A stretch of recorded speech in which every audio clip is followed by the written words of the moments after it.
जो लोग डाइट करते हैं या जिनको कोलेस्ट्रॉल का मसला है, ये रेसिपी स्पेशली उनके लिए है। लेग के बड़े वाले पीसेस हैं, कट्स लगा लेंगे। सबसे पहले बाउल में डाल देंगे सिरका, नमक, लहसुन अदरक का पेस्ट मिक्स कर लेंगे। अब चिकन को मैरिनेट करके रख देंगे।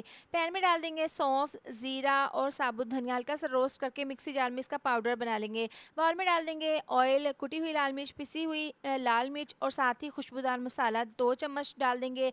पिसा हुआ गरम मसाला, धनिया पाउडर और अचार गोश्त का मसाला, फूड कलर डाल देंगे। दही डाल के इसको अच्छे से मिक्स कर लेंगे।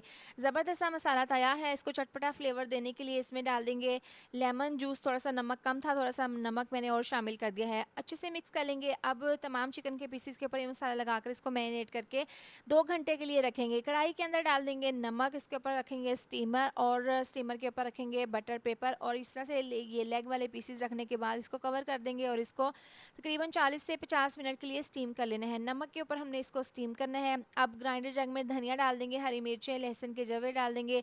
साथ ही इसमें नमक डाल देंगे और ज़ीरा डाल देंगे 1 चम्मच, पिसी हुई लाल मिर्च और साथ ही इमली का पल्प डाल देंगे। अब इसको ग्राइंड कर लेंगे। ज़बरदस्ती चटपटी स्पाइसी चटनी तैयार है।